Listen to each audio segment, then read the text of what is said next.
அனைவருக்கும் என் அன்பின் வணக்கம். அமெரிக்காவின் நம்பர் ஒன் தமிழ் தொலைக்காட்சியான தமிழ் அமெரிக்க தொலைக்காட்சி நேயர்களுக்கே உங்களுக்கு நெல்லை அன்புடன் ஆனந்தியின் இனிய தமிழ் வணக்கம். இது கண்ணதாசன் கலைக்கூடம் அமெரிக்காவின் நம்பர் ஒன் தமிழ் தொலைக்காட்சியான தமிழ் அமெரிக்க தொலைக்காட்சியுடன் இணைய வழியாக இணைந்து நடத்தக்கூடிய திரை காவியங்கள் திறனாய்வு நிகழ்ச்சி. இந்த நிகழ்ச்சி குறிப்பாக ஸ்பெஷல் ஷோ 33. இன்றைக்கு உங்கள் அனைவரையும் இந்த நிகழ்ச்சி மூலம் சந்திப்பதில் பெருமை அடைகிறோம். இன்று நாங்கள் சிறப்பாக இயக்குனர் சிகரம் கே பாலச்சந்தர் அவர்களின் பிறந்த நாளை கொண்டாடும் விதமாக கலாகேந்திரா மூவிஸ் தயாரிப்பில் இயக்குனர் சிகரம் பாலச்சந்தர் ஐயா அவர்களின் இயக்கத்தில் உருவான அவர்கள் வெற்றி சித்திரத்தை பற்றி திறனாய்வு செய்ய காத்திருக்கிறோம். அற்புதமான அழுத்தம் நிறைந்த கதை அமைப்பு கொண்ட இந்த திரைக்காவியம் ஆகாய கங்கை போல கவியரசு கண்ணதாசன் அவர்களும் மெல்லிசை மன்னர் கூட்டணியில் உருவாக்கப்பட்ட பாடல்கள் நிறைந்த திரை ஓவியம். உலக நாயகன் கமலஹாசன், ரஜினிகாந்த், சுஜாதா மற்றும் பலர் நடித்த படம் என்பதோடு மட்டுமல்லாமல் எஸ்.பி. பாலசுப்ரமணியம் அவர்கள், எஸ். ஜானகி அவர்கள் வழங்கியுள்ள தேனமுத பாடல்கள் நம் சிந்தையை அள்ளும் விதமாக அமைந்திருக்கிறது. இந்த நிகழ்ச்சியில் நம்மோடு இணைந்திருக்கக்கூடிய, இந்த திறனாய்வை செய்ய காத்திருக்கக்கூடியவர் மதிப்பிற்குரிய கவிதாலயா கிருஷ்ணன் ஐயா அவர்கள். அவர்களை உங்கள் அனைவர் சார்பிலும் வருக வருக என வரவேற்று மகிழ்கிறேன். கருத்துரை வழங்க காத்திருப்பவர்கள் தமிழ் திரை இசை ஆய்வாளர்கள் திரு கீதகாந்தி ஐயா அவர்கள், திரு எஸ்.கே. ராஜேந்திரகுமார் ஐயா அவர்கள், திரு கோ. நீலமேகம் ஐயா அவர்கள். பாடல்களை பற்றி நமக்கு பக்குவமாக கொடுக்க காத்திருக்கிறார் கருவாக்கமும் உருவாக்கமும் இந்த நிகழ்ச்சிக்கு வித்தும் விட்ட கவிஞர் காவிரி மைந்தன் அவர்கள். பாடும் குயில்களாக நம்மோடு இணைந்திருப்பவர்கள் திருமதி ரம்யா செந்தில் சரவணன் அவர்கள், திரு ரமேஷ் எத்திராஜன் அவர்கள். பாத்திர படைப்புகளை நமக்கு வழங்குவதற்கு விகடகவி கவிஞர் திருப்பத்தூர் வாகித் அவர்கள் இணைந்திருக்கிறார்கள். இப்பொழுது நிகழ்ச்சிக்குள் பயணிக்கலாம். முதலாவதாக நமது சிறப்பு விருந்தினராக நம்மோடு இணைந்திருக்கக்கூடிய திரு கவிதாலயா கிருஷ்ணன் அவர்களின் அறிமுகம். கவிதாலயா கிருஷ்ணர் அவர்களின் அறிமுகத்தை பத்தி சொல்லணும்னா நான் இன்னைக்கு ஒரு 10 நிமிடம் இதுக்கு நான் எடுத்துக்கலாம், நிறையவே எடுத்துக்கலாம். இருந்தாலும் சுருக்கமாக சொல்ல முயற்சி செய்கிறேன். டி. கிருஷ்ணன் படைப்பு வட்டாரத்தில் கவிதாலயா கிருஷ்ணன் என்று அழைக்கப்படுகிறார். தனது 14 வயதில் பள்ளியில் படிக்கும் போதே தன்னுடைய முதல் நாடகத்தில் இவர் பங்கேற்றிருக்கிறார். கிரேசி கிரியேஷன்ஸ் என்ற நாடக குழுவின் நிறுவனர் உறுப்பினராக இருக்கிறார். சுமார் 2500க்கும் மேற்பட்ட மேடை நாடகங்களில் நடித்த பெருமைக்கு உரியவர். படத்தில் கே. பாலச்சந்தர் அவர்களால் அறிமுகப்படுத்தப்பட்டவர். கையளவு மனசு, ரயில் சிநேகம், மர்மதேசம், இப்படி பல தமிழ் மற்றும் தெலுங்கில் ஒவ்வொரு தொலைக்காட்சியிலும் அற்புதமான தொடர்களில் சிறப்பான கதாபாத்திரங்களில் இவர் நடித்திருக்கிறார். தமிழக அரசின் நாடகத்துறைக்கான கலை மாமணி விருதை பெற்ற சிறப்புக்கு உரியவர். முன்னணி செய்தித்தாள்கள் மற்றும் பத்திரிகைகளுக்கு சினிமா மற்றும் நாடகம் பற்றிய கூர்மையான கட்டுரைகளை தொடர்ந்து எழுதி வருகிறார்.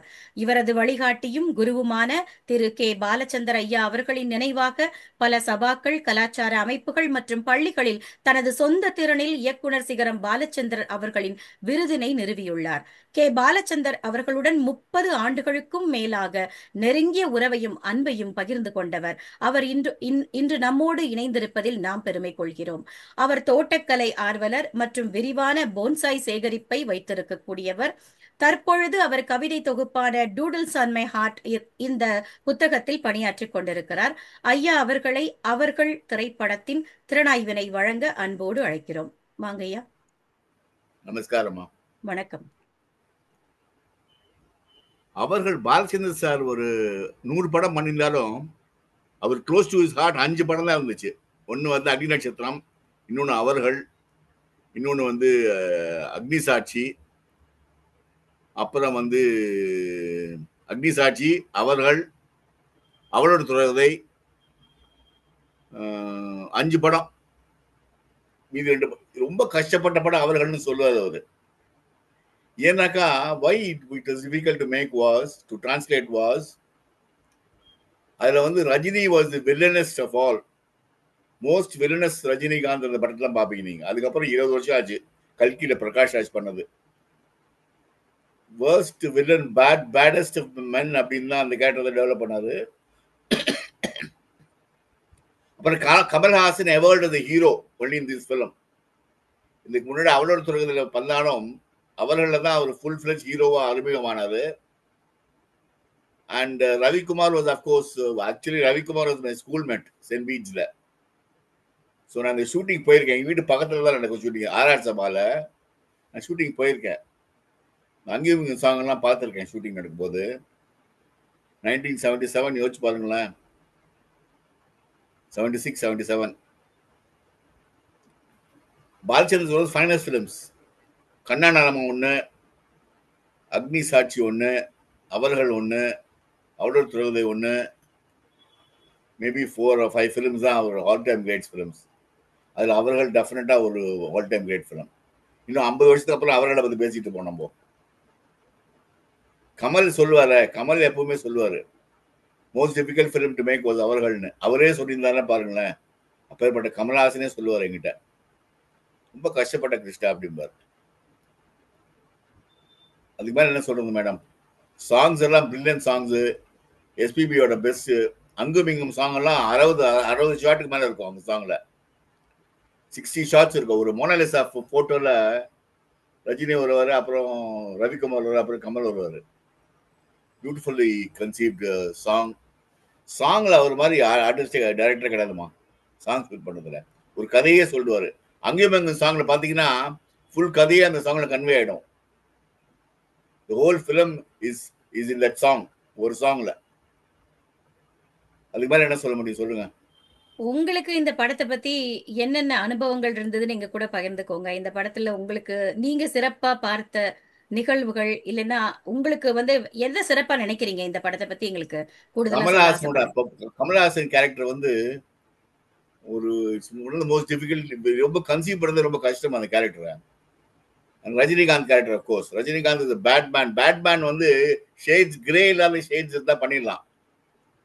பட் கமல்ஹாசனை பொறுத்த வரைக்கும் ஒரு சின்ன ஒரு நெருடல் இருக்கும். கடைசியில வந்து கடைசி ஷாட்டை நீங்க பாத்தீங்கன்னா ட்ரெயின்ல ஓடி வருவாரு. அணு அணு அனுப்பிச்சுட்டு ஓடி வந்து கொடுப்பாரு. அது வந்து ரொம்ப எமோஷனலா இருக்கும். அவர் மாதிரி ஒரு எமோஷனல் நடிகர் தமிழ்நாட்டில் அது உருவாகலாமா சிவாஜி சாருக்கு அப்புறம், என்னை பொறுத்த வரைக்கும். உண்மை உண்மை Kamal Haasan the greatest gift to Tamil cinema that Mr Balachander made. உண்மைதான் சார். அந்த படம் ஷூட்டிங் நடக்கும்போது உங்களுக்கு மறக்க முடியாத ஒரு அனுபவம் ஏதாவது நடந்துச்சா அந்த ஷூட்டிங்ல? ரஜினி சார் எங்க வீட்டுக்கு வந்தாரு. சரி, எப்படி பக்கத்துல இருந்தது உங்களுக்கு? ஷூட்டிங். ஆ, ஷூட்டிங் முடிஞ்ச அப்புறம் எங்க வீட்டுக்கு வந்தாரு. வந்து எங்க வீட்டுல என் தங்க வந்திருந்தா அப்ப ஸ்கூல்ல இருந்து. அவர்கிட்ட பேசியிருந்தாரு. எங்க அம்மா கேட்டு ரசம் வாங்கி குடிச்சாரு. ஒரு அடடா. பெஞ்சே இருக்கு, அந்த பெஞ்சு தான் உட்கார்ந்தாரு. ரஜினி பெஞ்சுனே பேர் அதுக்கு. அருமை அருமை. எனக்கு இருக்கு எங்க வீட்டுல. ம் 40 வருஷம் ஆனா பெஞ்சு இருக்கு இன்னும். அருமை சார்.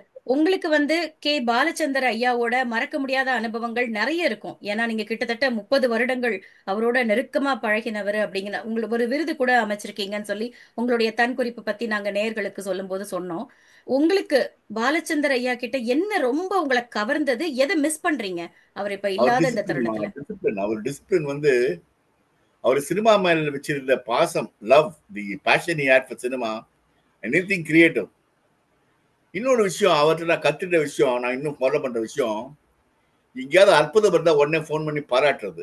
எந்த டிராமா இருந்தாலும் சினிமா இருந்தாலும் சரி, ஒரு பர்ஃபார்மன்ஸ் பார்த்தாருன்னா உடனே ஃபோன் பண்ணுவாரு. அந்த அட்ரஸ் வாங்கி, டேய் அந்த இவன் நம்பர் கொடுறா. நம்பரை வாங்கி உடனே ஃபோன் பண்ணி நான் பாலச்சந்தர் பேசுறேன்னு சொல்லுவாரு. பாலச்சந்தர் பேசுறேன், அந்த படம் பார்த்தேன், பிரமாதமா ஆக்ட் பண்ணிருக்கீங்க சார் அப்படிம்பாரு.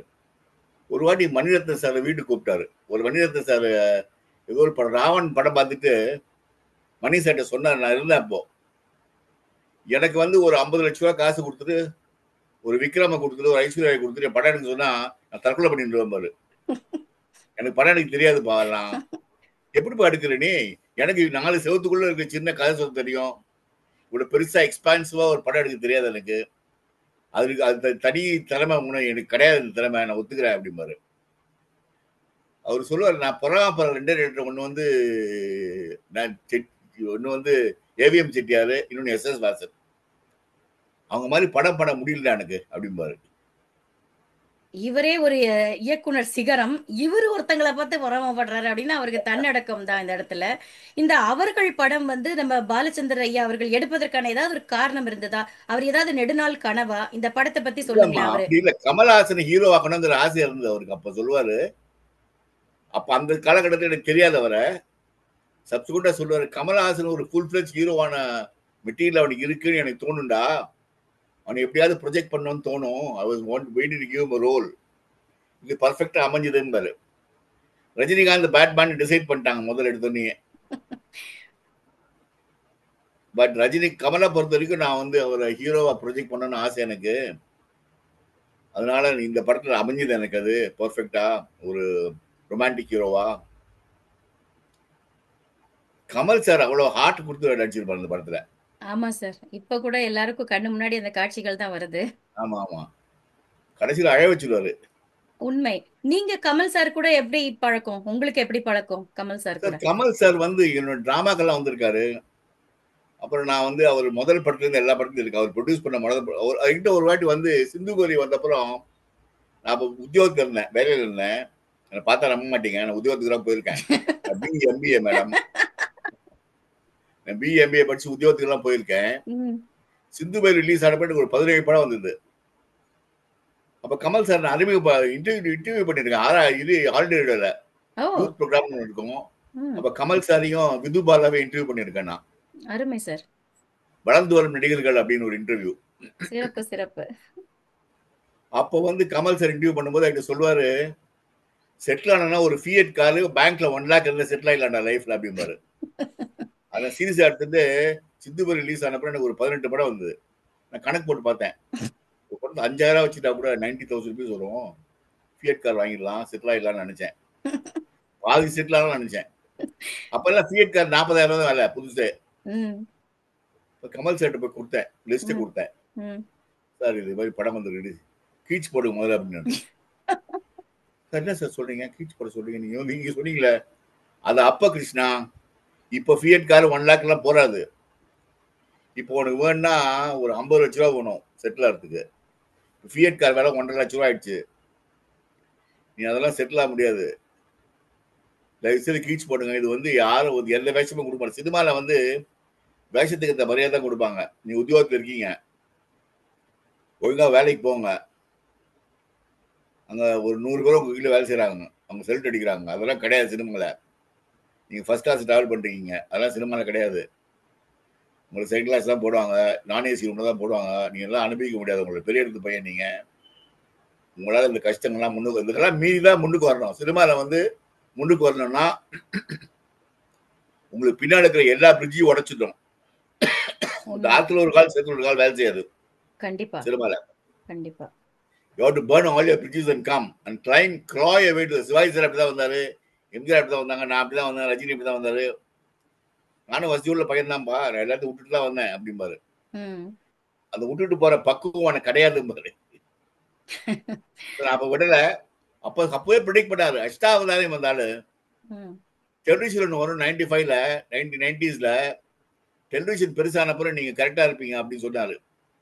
கரெக்ட் பாது 95 தான் விட்டாரு. அப்ப வேலையை விடுங்க அப்படின்னாரு. அப்போ என்கிட்ட விடலாமா சார்னு கேட்டேன். விடுங்க, டெலிவிஷன் நீங்க ஒரு மாதிரி செட்டில் ஆயிட்டுங்க டெலிவிஷன்ல, you are making progress in television, right medium for you, quit அப்படின்னாரு. அவர் சொல்லுவாரு, உனக்கு டான்ஸ் ஆட தெரியாது, ப்ராப்பர் ட்ரைனிங் கிடையாது, வசதி உள்ள பையன், கஷ்டப்பட தெரியாது கிருஷ்ணா அப்படிம்பாரு. அவர் ஒரு மாபெரும் இன்ஸ்பிரேஷன் எனக்கு. ஒரு ஒரு ஒரு ஞானம் அவருக்கு இருந்திருக்கு. என்ன உங்களுக்கு கரெக்டா சொல்லி ஞான பார்வை. அவர் சொல்லியிருக்கிறாரு எப்ப விடக்கூடாது, எப்ப விடணும்னு உங்களுக்கு கைட் பண்ணியிருக்காரு. ரொம்ப அருமை. நிறைவா ஒரே ஒரு கேள்வி கேட்டுடுறேன். நம்ம இப்போ கே பாலச்சந்தர் ஐயாவோட பிறந்த நாளை கொண்டாடுற விதமா இந்த திறனாய்வு நடத்திட்டு இருக்கோம். அவருடைய எத்தனையோ பிறந்த நாள்கள் நீங்க கொண்டாடி இருப்பீங்க. எப்படி கொண்டாடுவீங்க? உங்களுக்கு எப்படி பாலச்சந்தர் ஐயாவோட பிறந்த நாள் கொண்டாடுறது? அவர் இருக்கும் போது அவர் கூட கோவில் காலைல வீட்டுக்கு போவேன். அவருக்கு ஒயிட் ஷர்ட் வாங்கி தருவேன் லெக்ஸ்ல போய். அப்புறம் அந்த ஒயிட் ஷர்ட் போட்டு 2 பேரும் கோவிலுக்கு போவோம். அவர் தெருவிலேயே ஒரு கோவில் இருக்கு, ஒரு பிள்ளையார் கோவில். அங்க போவோம். போயிட்டு அப்புறம் உட்லண்ட்ஸ்ல போய் டிஃபன் சாப்பிடுவோம், உட்லண்ட்ஸ் இருந்த போது. அப்புறம் மகாமந்திரால போய் டிஃபன் சாப்பிடுவோம். மகாமந்திரான ரெஸ்டாரண்ட் இருக்காங்க, அங்க டிஃபன் சாப்பிட்டு திரும்பி வீட்டு வந்துருவோம்.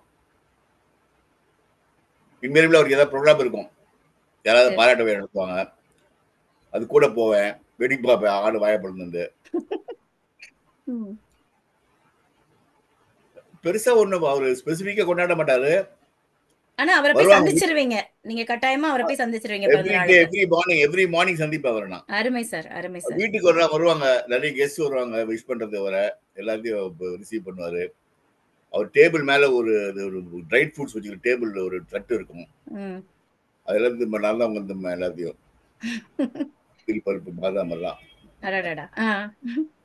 அருமை சார், அருமை சார். இப்ப நீங்க அவர்கள் படத்தை தாண்டி எங்களுக்கு பாலச்சந்தர் ஐயாவுடைய தகவல்கள் பத்தியும் நிறைய தெரிஞ்சுக்கிட்டோம். ரொம்ப நன்றி. இப்ப நம்ம மக்கள் வந்து அவர்களுடைய கருத்துரை எல்லாம் சொல்ல போறாங்க. நிறைவுல உங்ககிட்ட திரும்ப வரேன். உங்களுடைய தேங்க்யூ. கருத்து என்னன்னு நிறைவா கேட்கிறேன். நன்றி சார், மகிழ்ச்சி. இப்போ அடுத்த அடுத்த இந்த நிகழ்ச்சியில தொடர்ந்து இசையும் பாடலும் நம்ம திரு கவிஞர் காவிரி மைந்தன் ஐயா அவர்களை அழைக்கிறேன். என்ன பாட்டு பாட போறாங்க அப்படின்னு ஐயா சொல்லுவார். வாங்க ஐயா. வணக்கம். வணக்கம். இன்றைய நாள் நம்ம 3 ஆண்டுகளாக கிட்டத்தட்ட இந்த திரைக்காவியங்கள் திறனை பண்ணிட்டு இருக்கோம். அதுல ஒவ்வொரு ஆண்டும் ஜூலை மாதம் பாலச்சந்தருடைய பிறந்த நாளை முன்னிட்டு பாலச்சந்தர் படமா எடுத்து பண்ணிட்டு இருக்கோன்றதுல ஒரு பெரிய மகிழ்ச்சி. அபூர்வ ராகங்கள்ல இருந்து பாமா விஜயத்துல இருந்து இது 3வது படம் நினைக்கிறேன், இஃப் ஐம் ரைட். இன்னைக்கு வந்து கவிதாலய கிருஷ்ணன் சார் வந்து கண்ணதாசன் நிகழ்ச்சியில தொடர்ந்து வந்து எனக்கு பழக்கமானவர்.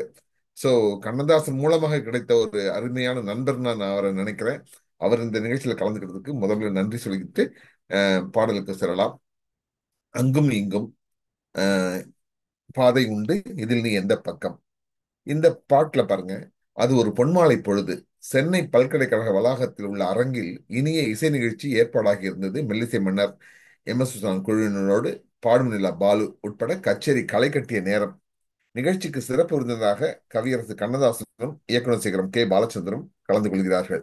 யாரும் எதிர்பாராத அதிசயம் ஒன்று அங்கே அரங்கேறியது. ஆம், பாலச்சந்தர் அவர்கள் மெல்லிசை மன்னரிடம், நாம் நாளை உருவாக்க இருக்கும் பாடலை இந்த மேடையில் பொதுமக்கள் முன்னிலையில் முயற்சி செய்யலாமே என்று சொல்ல எம்.எஸ்.ஐயும் ஒப்புக்கொள்ள கவியரசரும் சரி என்கிறார். பாடலையும் அப்படியே எஸ்.பி. பாலசுப்ரமணியம் அவர்களை பாடச் சொல்வதென முடிவாயிற்று. ஸ்டுடியோவில் உள்ள அரங்கில் உருவாக்கப்படும் ஒரு பாடலை பொது மேடையில் மக்கள் முன்னிலையில வந்து உருவாக்க ஒரு பாட்டுன்னு சொன்னாக்க இந்த பாட்டு. குறிப்பாக இயக்குனர் பாடல் இடம்பெறும் காட்சியை இசையமைப்பாளருக்கும் கவிஞருக்கும் விளக்குகிறார். இசையமைப்பாளர் சந்தம் சொல்ல கவியரசர் வார்த்தைகள் வழங்குகிறார். இயக்குனர் அதை ஏற்று எஸ்பிபியை பாடச் சொல்கிறார். ஒட்டுமொத்த கூட்டமும் ஆர்ப்பரித்து அப்பாடலை வரவேற்றது. அப்பாடல் இப்பாடலே.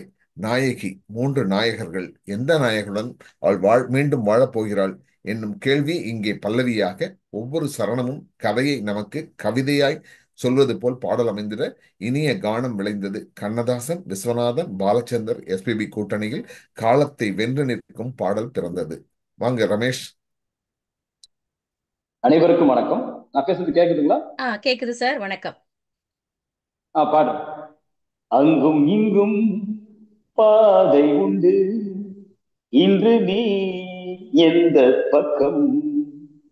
அங்கும் இங்கும் பாதை உண்டு, இன்று நீ எந்த பக்கம். ஞாயிறுண்டு திங்களுண்டு, எந்த நாளுந்த நாடோ. ஞாயிறுண்டு திங்களுண்டு, எந்த நாளுந்த நாடோ. அங்கும் இங்கும் பாதை உண்டு, இன்று நீ எந்த பக்கம். கல்லை கண்டால் கனியை கண்டால், கல்லும் இன்று மெல்ல மெல்ல கனியும் மென்மை கண்டால். கல்லை கண்டால் கனியை கண்டால், கல்லும் இன்று மெல்ல மெல்ல கனியும் மென்மை கண்டால். கதை எழுதி பழகிவிட்டால் முடிக்க மட்டும் தெரியவில்லை. அங்கும் இங்கும் பாதை உண்டு, இன்று நீ எந்த பக்கம். கண்ணா என்றால் முருகன் வந்தான், முருகா என்றால் கண்ணன் வந்தான். எந்த தெய்வம் சொந்தம் என்று பூவை பூஜை செய்வார். அவள் எழுதும் கவிதைகளை விதி புகுந்தே திருத்துதம்மா. அவள் எழுதும் கவிதைகளை விதி புகுந்தே திருத்துதம்மா. அங்கும் இங்கும் பாதை உண்டு, இன்று நீ எந்த பக்கம். ஞாயிறுண்டு திங்களுண்டு, எந்த நாள் இந்த நாளோ சொந்தம் ஒன்று பந்தம் ஒன்று வெள்ளை உள்ள கிள்ளை ஒன்று நடுவில் ஊஞ்சல் ஒன்று தொடர் கதையோ பழங்கதையோ வீடு கதையோ எது இன்று அங்கும் இங்கும் பாதை உண்டு இன்று நீ எந்த பக்கம் ஞாயிறுண்டு திங்களுண்டு எந்த நாள் இந்த நாளோ. நன்றி. அருமை சார், அருமை சார். அப்படியே அந்த ஒரு பின்னாடி ஒரு எக்கோ வேற கேட்டுட்டே இருந்தது. அது கூடுதல் சிறப்பா இருந்தது. மகிழ்ச்சி சார். மிகச் சிறப்பாக பாடினீங்க. நன்றி, நன்றி. அடுத்ததாக நிகழ்ச்சியில் தொடர்ந்து ஆனந்தி தன்னுடைய மேடம் ஒரே நிமிஷம். சொல்லுங்க அவள் சார். அவள் எழுதும் கவிதைகளை விதி புகுந்தே திருத்ததம்மா. நினைச்சு கூட பார்க்க முடியாத வரிமா. ஆமா, அதாவது யோசிச்சு பாருங்க, அந்த கேரக்டர் வந்து என்ன செய்யுதுங்கிறது. அவ எழுதுற கவிதையை இ- இவங்க திருத்தினாங்க. விதி புகுந்துன்ற வார்த்தையும் யோசிச்சு பார்த்தீங்கன்னா, ஒரு கவிதையில யூஸ்வலா இப்படி எல்லாம் எழுதுறவங்க வந்து யாருமே இல்ல. உண்மை. கண்ணதாசன் வரிகள் தான் இப்படி மிஞ்சி நிற்கும். அதுதான் இந்த பாட்டுல குறிப்பா இந்த வரியை சொல்லணும்னு நினைச்சேன், விட்டு போச்சு. அ- அது இந்த பாடலுடைய உச்சம் அங்கதான் இருக்கு. அது அவள் எழுதும் கண்ணதாசனால் கவிதை. மட்டுமே அப்படி சிந்திக்க முடியும். கண்டிப்பா கண்டிப்பா. நன்றி சார், நன்றி சார். கூடுதல் தகவலுக்கு நன்றி. இப்பொழுது கருத்துரை வழங்குவதற்கு நம் மதிப்பிற்குரிய திரு கீதகாந்தி அவர்களை அன்போடு அழைக்கிறேன். சிறந்த கருத்துரையாளர். நிறைய ஒரு பெட்டகம், அவரு கருத்துக்கள் நிறைய வச்சிருக்கிறாரு, நமக்கு கொடுக்க வராரு. வாங்க வாங்க. வணக்கம். அனைவருக்கும் வணக்கம். பாலச்சந்தர் ஒரு இமயம். தமிழ் திரையுலகத்தை பத்தி ஒரு வரலாறு எழுதணும்னா பாலச்சந்தர், பீம்சிங், ஸ்ரீதர்லாம் எல்லாமே எழுத முடியாது. இந்த அவர்கள் படத்துல வந்து பெண்மை, அவருடைய படங்கள்ல எப்பவுமே பெண்மையை மிக உயர்வா காட்டுவார். அவங்க வந்து போராடக்கூடிய தன்மை உள்ளவரா காட்டுவார். அவர் காமிச்ச அளவு எனக்கு தெரிஞ்ச எந்த டைரக்டரும் காமிச்சது கிடையாது. காம்ப்ரமைஸ் பண்ணிக்க மாட்டார். எல்லாருமே வந்து ஒரு சோகத்தை பொழிஞ்சு அவங்க மேல ஒரு பரிதாபத்தை கொண்டு வந்து பணத்தை வந்து படத்தை வெற்றி மறக்காம பணம் சம்பாதிக்கலாம்னு நினைப்பாங்க. பட் கேபி சார் அப்படி பண்ணவே மாட்டார். அந்த கேரக்டரோட போவார். இந்த படம் முதல்ல எடுக்கணும்னு அவருக்கு ஆசை வந்து எடுத்தாரு. பட் அவருக்கு இந்த படம் போகாது ரொம்ப ரொம்ப வருத்தம். அதை ஃபீல் பண்ணி சொல்லியிருக்காரு. அருமையான படம் இது போகலன்னு வருத்தப்பட்டேன்னு. பட் இதை டப் பண்ணி தெலுங்குல விட்ட போது தெலுங்குல பிச்சுட்டு ஓடிச்சு. அதில் அவர் சந்தோஷப்பட்டார். அதனால சில படங்கள்லாம் தெலுங்குல எடுத்துட்டு அப்புறம் கூட இங்கே வருவார். முரட்சத்தில் தான் அப்படிதான் போனார். நமக்கு தமிழில் எடுக்கல. இதுல கேரக்டர் சூஸ் பண்ணும்போது சுஜாதாவை தான் அவர் வந்து மைண்ட்ல வச்சு இந்த எடுத்தார். ஏன்னா ஆல்ரெடி அவளோட தொடர்கள்ல பண்ணி கொடுத்தாங்க. இவர் தான் தமிழ்ல நல்லா கத்துக்குமா, நீ நல்லா வருவேன்னு சொன்னாரு. அதை பண்ண வேகத்தை பார்த்து தான் இந்த இடத்துல வந்து கொடுத்தாங்க. அருமையா நடிச்சிருப்பாங்க. பிலிம்பேர் அவார்டை வாங்கினாங்க. அடுத்தது நம்ம தலைவர் ரஜினியை பார்த்தீங்கன்னா, ரஜினியோட பழக்கம் எப்படி வந்ததுன்னா, அவர் சென்னை ஃபிலிம் இன்ஸ்டியூட்ல படிக்கிறாரு. அவங்களுக்கு வந்து ஒரு வைவா வைக்கிற மாதிரி ஒரு கடைசியில ஒரு டெஸ்ட் வைக்கிறதுக்கு கனடா பேட்சுக்கு சித்தராமலிங்க வர டைரக்டர்.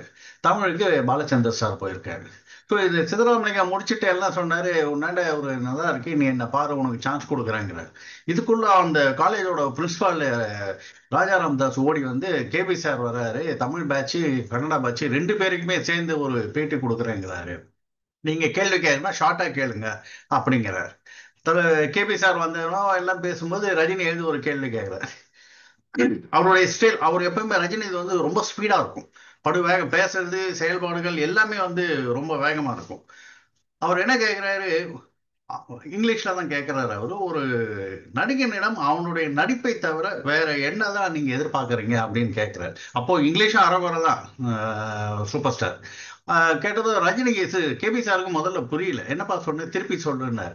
அப்புறம் இவரு திருப்பி சொன்னதுக்கு அப்புறம் அப்படியே யோசிச்சு சொன்னா, அவன் எந்த இதுல இருந்தாலும் சரி, அவன் வந்து ஒரு நடிகனாகப்பட்டவன் வெளியில நடிக்க கூடாது, படத்துல மட்டும் நடிக்கணும் அப்படின்னா.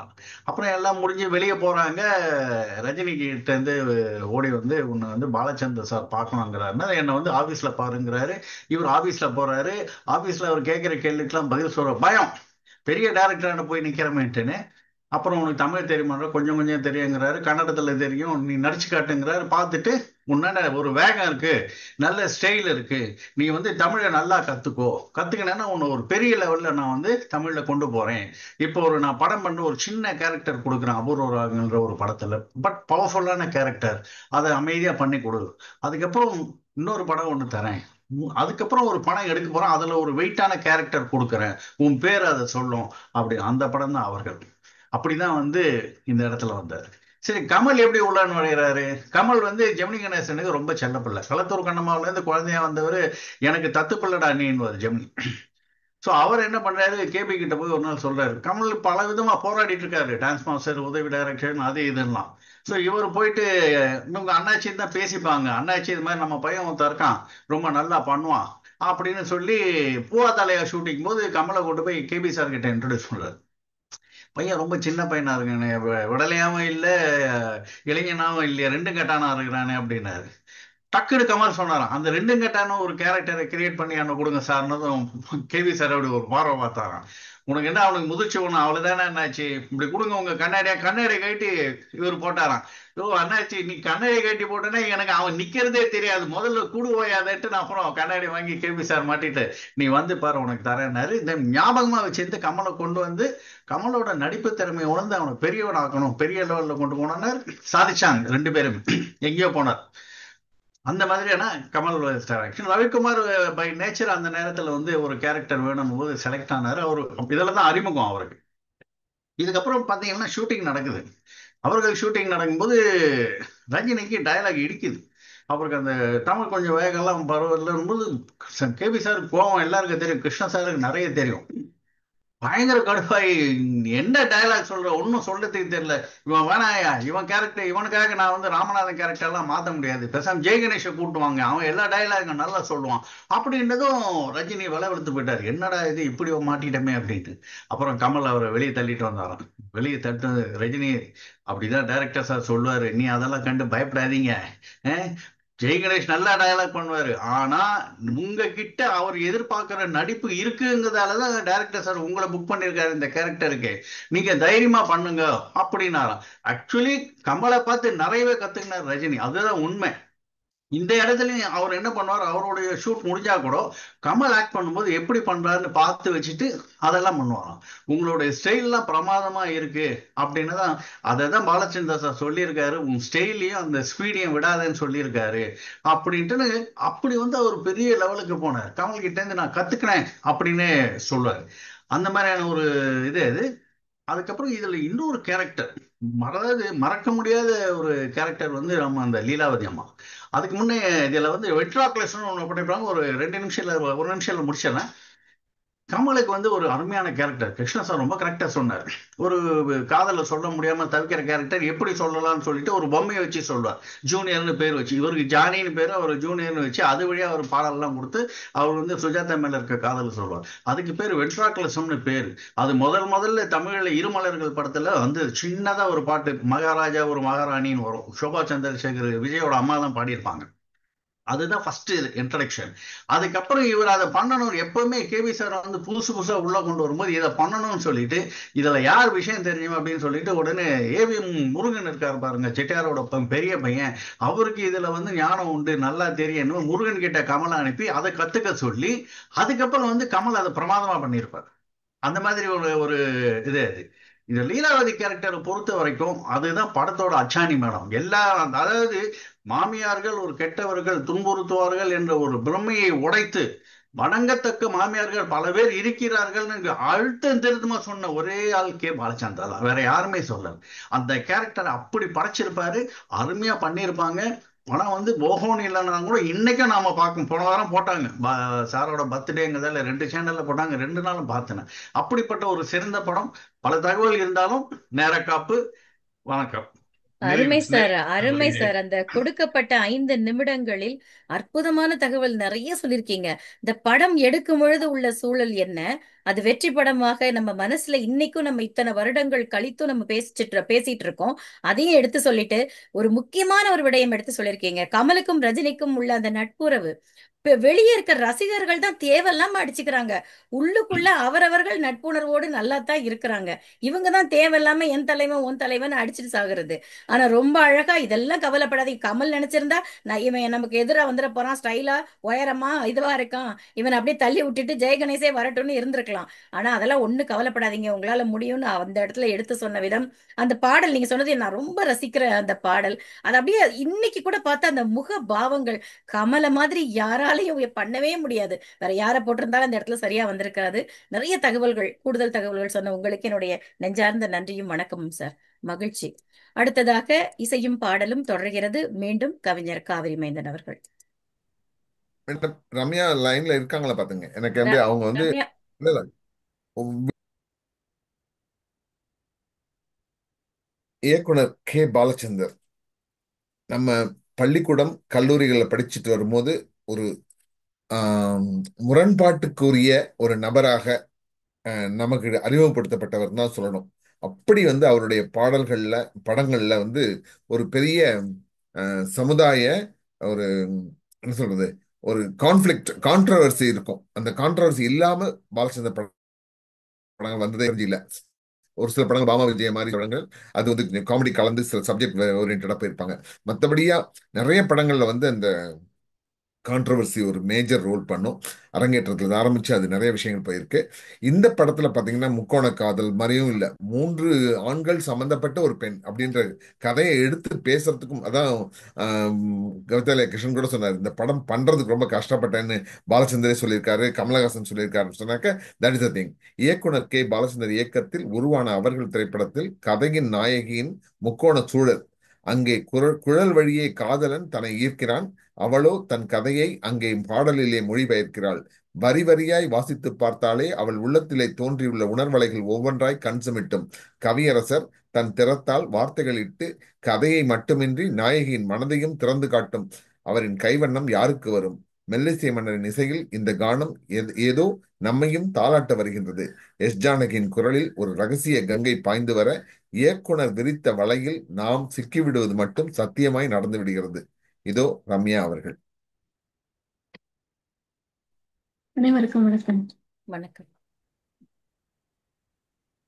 காற்றுக்கென்ன வேலி, கடலுக்கென்ன மூடி, கங்கை வெள்ளம் சங்கு கொள்ளி அடங்கி விடாது, மங்கை நெஞ்சம் பொங்கும் போது விலங்குகள் ஏது.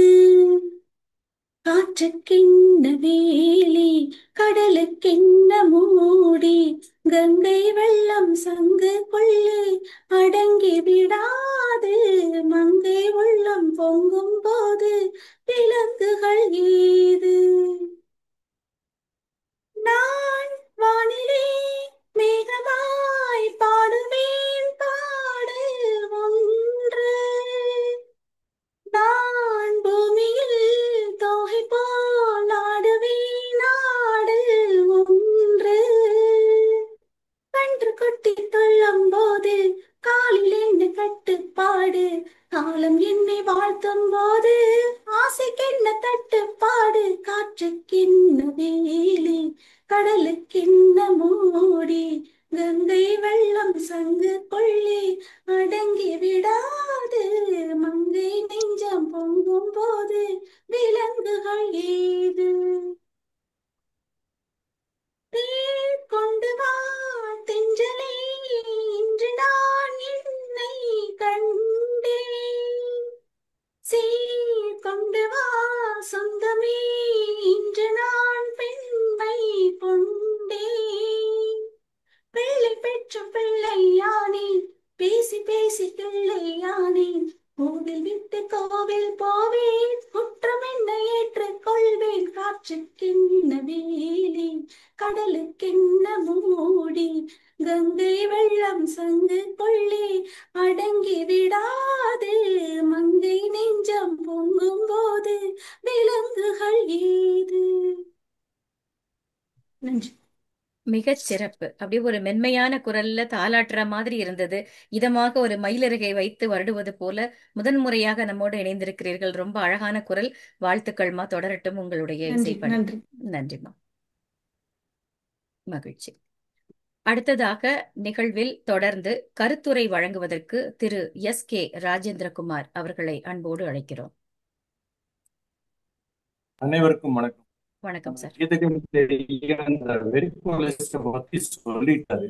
அது இருமலர்கள்ல தான் ஒரு காட்சியில வரும். ஆனா இந்த படத்துல அதுதான் நிறைய இடத்துல காட்சியே விளக்குற மாதிரி வரும். அதன் மூலம் நிறைய இடத்துல காட்சிகளை சொல்லுவாரு பாலச்சந்தர் சார். இந்த பாலச்சந்தரோட ஸ்டைல் அங்கங்க இருக்கும். அவருடைய சிறப்பான முத்திரைகளை அப்பப்ப பதிச்சிருப்பார். இதுல மெயின் என்னன்னா அந்த ட்ரெயின் ஜெர்னியில அங்கங்க ஒரு பிளாஷ்பேக் கொண்டுட்டு வருவார். ஒரு ஊருக்கு வரும், அது வந்து தெலுங்கு தேசத்துக்குள்ள வரும்போது ஒரு பிளாஷ்பேக், அரக்கோணத்துக்குள்ள வரும்போது இன்னொரு பிளாஷ்பேக், அப்படி பிளாஷ்பேக்கா கதையோட சொல்லிக்கிட்டு வருவார். ஒரு இடத்துல ஒரு ட்ரெயின் நிற்கும், ஒரு விபத்து நடந்திருக்கும், அந்த விபத்துல ஒரு பெண்ணு தற்கொலை பண்ணியிருப்பாங்க. எதையும் காமிக்க மாட்டாங்க. இந்த வசனங்களை மூலம் இதை தெளிவா சொல்லும் போது அந்த அணுங்கிற கேரக்டர் சுஜாதாவோட மனம் கலங்காது. அந்த பெண்ணு முகத்துல எந்த உணர்வும் இல்லாம இருக்கும்போது அந்த பெண் எவ்வளவு மனதிலே வலிமையா இருக்கிறதுங்கிறத காமிக்கிறதுக்கான அந்த இடத்தை அழகா சொல்லிட்டு வருவார். அற்புதமான பாலச்சந்தர் என்னும் கிரியேட்டர். இந்த படத்துல அவர் கிரியேட்டர் தான் போட்டிருப்பாங்க டைட்டில்ல. அற்புதமா சொல்லிட்டு வருவார். அதே மாதிரி அவர் அநேக படங்கள்ல வந்து பெண்மையை முன்னிறுத்தி அந்த பெண்மையோட கதாபாத்திரம் மூலம் நிறைய சொல்லுவார். இதை முன்னாடியே சொன்னாங்க, இருந்தாலும் நான் சொல்ல வேண்டியிருக்கு. கீழ்த்தரமான மனிதர்களின் முகத்திரையை கிழிக்கிறதுலையும் அவர் வந்து எந்த காலத்திலையுமே தயங்கினதில்லை. அந்த மாதிரி அவர் எடுத்த படங்கள்ல அக்னி சாட்சி, அரங்கேற்றம், அவர்கள், அவளொரு தொடர்கதை, மனதில் உறுதி வேண்டும், கல்கி, இந்த படம் எல்லாமே வந்து ஒரு பெண்ணுக்கு ஒரு முன்னிறுவு கொடுத்து அழகா செஞ்சிருப்பார். அதே போல இந்த படம் தெலுங்குல மிகப்பெரிய வெற்றி பெற்றது. அந்த தெலுங்குல அதனுடைய பெயர் என்னன்னா அது கதை காது, அதாவது அது கதை அல்ல அப்படிங்கிறது. அதுலயுமே இந்த வென்ட்ரிகோலிஸ்டாவே நம்ம கமலஹாசன் வருவார். கூடவே அவர் ஒரு மேஜிஷியனாவும் வருவார். அவருக்கு அந்த படத்துல இந்த 2 விஷயங்கள் கொடுக்கப்பட்டிருக்கும். ரஜினிகாந்தோடைய இடத்துல சிரஞ்சீவியும், பரணி அந்த ரவிக்குமார் இடத்துல சரத்பாபுவும் வருவாங்க. ஒவ்வொரு பிளாஷ்பேக்லயும் இந்த ரயில் பணத்தை இடைய வந்தாலுமே அது காட்சிக்கு தொடர்ச்சியா அந்த கண்டினியூட்டியை வந்து அழகா கொண்டு வந்திருப்பாரு பாலச்சந்தர் சார். ஆக்சுவலி திரைக்கதைங்கிறது ஒரு பெரிய விஷயம். இந்த மாதிரி ஒரு படத்தை 3 ஆண்களை வைத்து ஒரு பெண்ணுக்கு நடுவுல ஒரு கதையை உருவாக்குங்கிறது சிரமம் அல்ல, அது மகா சிரமம். அது அற்புதமான ஒரு காட்சியில் தெரியாத மாதிரி அழகா கொண்டுட்டு வருவார். அதே போல ரஜினிகாந்த் ஒவ்வொரு முறையும் குத்தி கிழிக்கும் போது இந்த கத்திய போர்டுல வீசுவாங்க பாருங்க, அதாவது நான் உன் மனதை குத்தி கிழிக்கிற அவரோட மனதை குத்தி கிழிப்பதை போல இந்த காட்சியை அவர் அழகா கொண்டு வந்திருப்பார். அதே போல கமலஹாசன் வந்து சுஜாதா அம்மாவை புது வீட்டுக்கு கூட்டிட்டு போகும்போது இங்க வந்து மண்ணெண்ணெய் பம்ப் ஸ்டவ் இல்லையான்னு கேட்பாங்க அவங்க. அவர் சொல்லுவார், இல்லை, குமுட்டி அடுப்பு தான். அந்த இடத்துல எதுக்காக அதை வைக்கிறார்னா, அந்த மண்ணெண்ணெய் பம்ப் ஸ்டவ் வெடித்து கமலஹாசனுடைய மனைவி இறந்து விட்டார், அவர் தனியாகத்தான் இருக்கிறாருங்கிறத அழகா சொல்லிட்டு வருவாங்க. அந்த மலையாளி பாத்திர கேரக்டருக்கு மேக்கப் மட்டுமல்ல, அவருடைய மலையாள வாடை கலந்த அந்த தமிழும் சரி பிரமாதமா இருக்கும். பல மொழிகளை சரளமா பேசக்கூடிய கமலஹாசனுக்கு மலையாளம் சிறு வயதிலிருந்தே மிகவும் பழக்கம். அந்த வென்ட்ரிகோலிஸ்ட் பொம்மை மூலமே கதையை நழுத்துவார். அப்பப்ப அந்த பொம்மை சொல்லும், மாஜி கணவன் வந்தாச்சு, மாஜி காதலனும் வந்தாச்சு, இன்னும் நீ காதல சொல்லலையான்னு கமலை கிட்ட கேட்கும்போது அந்த அந்த இடத்த நாம கதையை எப்படி புரிஞ்சுக்கிறது. எப்பவுமே கதைகளை வந்து காட்சி போட காட்ட வேண்டியதில்லை, ஒரு வசனத்துல கூட சொல்ல முடியாது. அந்த அது வந்து பாலச்சந்தருடைய டெஸ்ட் அழகா பதில். எல்லா இடத்துலயுமே அணுவுக்கு, அதாவது சுஜாதா அம்மாவுக்கு நல்ல வாழ்க்கை அமைய போகுது, காதலனோட அமைய போகுது, இல்லை கணவன் திரும்பி வந்துட்டார் அதனோட அமைய போகுது, அல்லது தன்னை விரும்புகின்ற மனிதனோடு அமைய போகுதுங்கிற மாதிரி ஒரு சிச்சுவேஷன் கொண்டு வருவார். ஆனால் அமையாது. அதுதான் அந்த படத்தினுடைய தொடர்ச்சி. அது அப்படியே அடுத்து என்னாகுங்கிற ஒரு இடத்தில் கொண்டு வரும். இந்த இடத்துல ஒரு சின்ன வருத்தமான ஒரு விஷயம் எனக்கு நான் நினைக்கிறது, என்னுடைய கருத்து, அத்தனை மன உறுதியும் பக்குவம் கொண்ட ஒரு பெண் தன்னுடைய பழைய காதலை ஒரு ஒரு மணக்கப்போவனிடம் சொல்லுவது ஒரு சில முரண்பாடாக எனக்கு தெரியுது. ஆனா அந்த இடத்துல அவள் உள்ள வந்து சுத்தமா இருக்கிற மாதிரி அவர் காமிக்கிறதுக்கு முற்படுகிறார் பாலச்சந்தர். அந்த இந்த நாயன் அந்த அவளை மணந்த ரஜினிகாந்த் அப்பப்ப அவளை குத்தி கிழிக்கும்போது கூட புன்னகையோடு மெல்லி மனதோடு ஏற்றுக்கொள்வதும் வந்து ஒரு சில முரண்பாடா இருந்தாலும் சுஜாதாவோட கேரக்டருக்கு அது வலிமை சேர்த்து. அதே போல அவருடைய சுயரூபம் புரியாமலே திரும்பவும் வந்து சுஜாதா கிட்ட அவர் வந்து நிற்கும் போது, சுஜாதா கிட்ட நிற்கும் எப்படி அவங்க ஏத்துக்கிறாங்கிறது எனக்கு தெரியல. ஆனாலும் ஒரு நல்ல மனிதனுக்கு ஒரு வாழ்வு கொடுக்கணும்னு சொல்லிட்டு அந்த பாடலுக்கு நடுவில் 3 பேரையும் காமிக்கும் போது அவளுடைய வாழ்க்கை எங்க போகுதுன்னு ஒரு புரியாத புதிரா இருக்குது. ஆனா ரஜினியை புரிந்து வைத்துக் கொண்டிருக்கிற சுஜாதாவோட மாமியார், வேலைக்காரியா வர்ற அந்த மாமியார் கூட ரஜினி நல்லவனா இருக்க முடியாதுன்னு சொல்றது ஆச்சரியமான விஷயம். அவங்கதான் இந்த கடையோட முக்கியமான ஒரு பொறுப்பை எடுக்க போகிறாங்க. அந்த சஸ்பென்ஸ் அழகா கடைசி வரைக்கும் கொண்டு போறதுல பாலச்சந்தர் சார் சிறப்பு. அதுதான் இந்த கதையோட அமைப்பு. கருப்பு வெள்ளையில ஒரு காவியம். சாரே, எனக்கு ஒரு குறைச்சு கோபம் உண்டு கேபி சார் மேலே. அவர் என்ன அவளோர் தொடர்கதையிலும் சரி, இந்த அவர்களிலும் சரி, சுஜாதாவின் பிரேமத்தை அவர் ஃபெயிலியர் செஞ்சிடுவார். யாரு? கேபி சார். எனக்கு அந்த வாய்ப்பே கொடுக்கல. அது வேணா எனக்கு அவர் மேல ஒரு குறைச்சு கோபம் உண்டு. நல்லே இருந்தாலும் இது போல் ஒரு அற்புதமான படம் அவர் கொடுத்திருக்கார். அவருக்கு நிறைய வல்லிய தேங்க்ஸ் சொல்லி நான் விடைபெறேன். அருமை சார், அருமை அருமை. ஒரு மலையாளியா நீங்களும் மாறிட்டீங்க. கருத்துரையின் இறுதியில் மிகச் சிறப்பாக நம்ம கீதகாந்தி அவர்கள் சொல்ல விடுபட்ட கருத்துக்களையும் சேர்த்து சொல்லி, அந்த மாமியார் கதாபாத்திரம் எப்படி ஒரு பெண்மைக்கு அவர் பாலச்சந்திர ஐயா அவர்கள் கொடுத்திருக்கக்கூடிய முக்கியத்துவம், அதுதான் பெண்கள் மனசுன்னு சொல்றது. தவறே செய்திருந்தாலும் அவர்கள் ஏற்றுக்கொள்ளக்கூடிய மனப்பக்குவத்தோடு இருக்கக்கூடிய அந்த கதாபாத்திரம், அதை எல்லாத்தையும் அழகாக எடுத்து சொன்ன தங்களுக்கு என்னுடைய மனமார்ந்த வாழ்த்துக்கள்.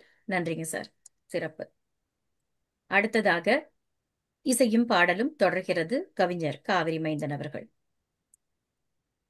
ஆம், இந்த படத்தை பத்தி பேசும்போதும் அவர்கள் பத்தி இதுவரைக்கும் பேசும்போதும் நிறைய நேரங்கள்ல வந்து கமலஹாசன் பத்தி, ரஜினிகாந்த் பத்தி எல்லாம் இன்க்ளூடிங் கவிதாலய கிருஷ்ணன் வந்து ஸ்பெசிஃபிக்கா சொன்னாங்க. ஆனா முக்கியமான ஒரு விஷயம் வந்து இந்த படங்கள்ல இந்த மூன்று பேரையும் மேனேஜ் பண்ணக்கூடிய முக்கியமான கேரக்டர்னா சுஜாதா. சுஜாதா மேடத்தை வந்து பாலச்சந்தர் சார் வந்து படங்கள்ல குறிப்பா அவள் ஒரு தொடக்கத்திலையும் சரி, இந்த அவர்களையும் சரி அவ்வளவு அழகா பயன்படுத்தியிருப்பாரு. இந்த பாத்திரத்தை இன்னொரு பாத்திரமா இன்னொரு ஆக்ட்ரஸ் வந்து இவ்வளவு அழகா பண்ண முடியுமான்ற ஒரு கேள்வியே கூட வரும். அந்த அளவுக்கு சிறப்பா இருக்கும். இன்னொன்னு, கண்ணதாசனுடைய வரிகள் வந்து அவர் திரைப்படங்களுக்கும் குறிப்பாக பாலச்சந்தருடைய படங்களுக்கு பாட்டு எழுத போகும்போதெல்லாம் நான் ஒரு எக்ஸாமுக்கு போறேன் அப்படிங்கிற ஃபீலோட போவேன்னு சொல்லுவாரு. என்னன்னா அங்க வந்து சூழல் வித்தியாசமா இருக்கும், களம் புதுசா இருக்கும். அங்க வந்து வெறும் வழக்கமான காதல் பாட்டோ இல்ல ஒரு சாதாரண பாட்டோ அப்படி இல்லை. அந்த சுச்சுவேஷனை உள்வாங்கி அதுக்கு தர வேண்டிய ஒரு விஷயம் இருக்கும்னு சொல்லுவாங்க. எங்க மேடையிலேயே பாலச்சந்தர் சொன்ன விஷயம் என்னன்னா, பாலச்சந்தர் தான் எடுத்த படங்கள் ஒருவேளை வெற்றி பெறாமல் போயிருக்கலாம், ஆனால் நான் படைத்த பாடல்கள் எப்பொழுதும் வெற்றி பெறாமல் போகாது என்கிற ஒரு பெரிய உண்மையை சொன்னாரு. அது வி குமாருடைய இசையாகட்டும், இல்ல எம் எஸ் விஸ்வநாதனுடைய இசையாகட்டும், யார் இசையமைத்தாலும் சரி பாலச்சந்தர் படத்துல பாட்டு ஹிட். அந்த வகையில ஒரு கேரக்டர்ல பர்டிகுலரா இந்த சீன்ல இப்படி ஓர் தாலாட்டு பாடவா அப்படின்றதுக்குள்ளேயே அந்த கதையை முழுமையாக பாடலுக்குள்ள கொண்டுறாங்க. ஒவ்வொரு கேரக்டரையும் அனலைஸ் பண்ணி தனித்தனியா பேரா வருது.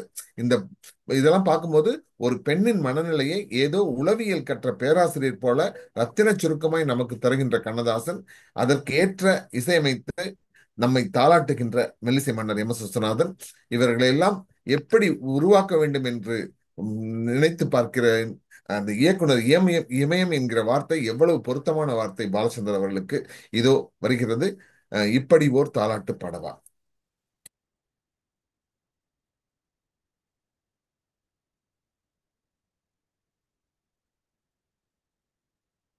இப்படி ஓர் தாலாட்டு பாடவா,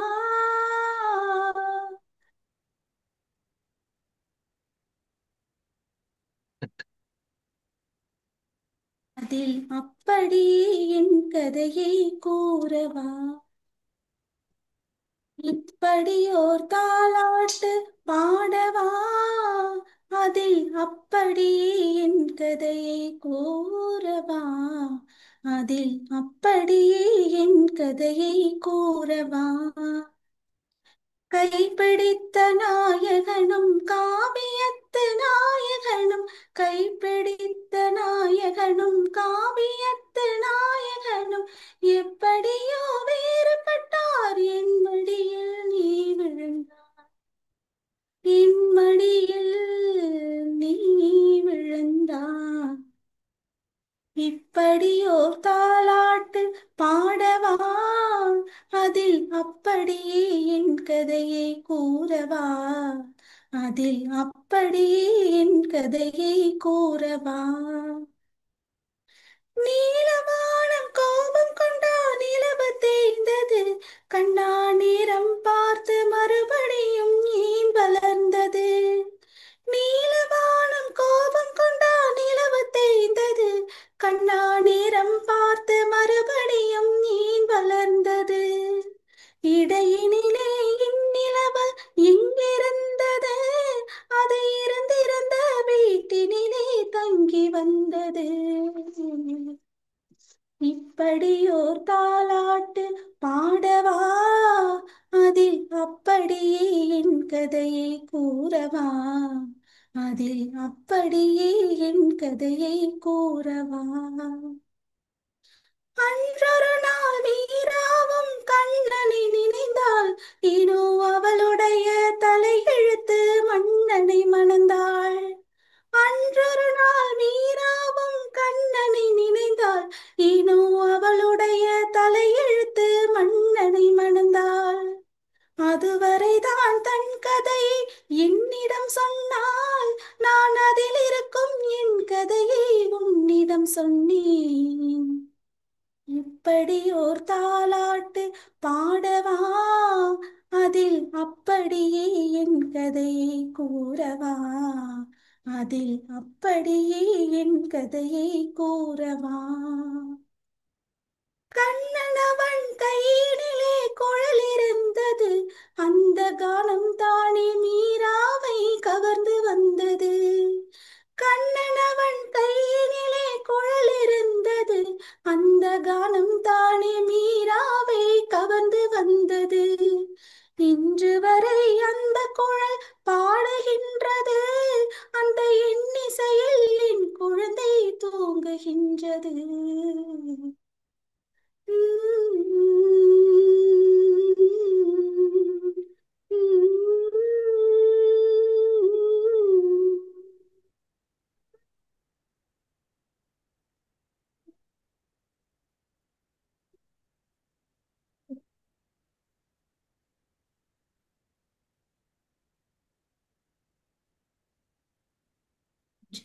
அருமை அருமை. கடைசி ஹம்ல குழந்தை தூங்குன மாதிரி உங்க குரலும் தூங்கிருச்சு போல இருக்கு. நாங்களும் ஹம் பண்றீங்கன்னு மட்டும் பொறுமையா பார்த்துட்டு இருந்தோம் உங்களை. அவ்வளோ அழகா இருந்தது. எனக்கு வேற இங்க இரவு 11:30 மணி, என்னம்மா நீங்க எப்படி பண்றீங்களேம்மா அப்படின்ற மாதிரி, நான் நிகழ்ச்சி நடத்துறதா வேணாமாங்கிற மாதிரி அவ்வளோ மென்மையான குரல்ல சிறப்பா இருந்தது. ரொம்ப அழகா பாடினீங்க. உங்களுக்கு என்னுடைய அன்பான நன்றி வாழ்த்துக்கள் ரம்யா. நன்றி. வாழ்த்துக்கள். சிறப்புடா, சிறப்பு. நன்றி. அடுத்ததாக நிகழ்ச்சியில் தொடர்ந்து தன்னுடைய கருத்துரையை வழங்குவதற்காக திரு கோ நீலமேகம் அவர்களை அழைக்கிறோம். ஐயா வாங்க, அன்மியூட் பண்ணிக்கோங்க ஐயா.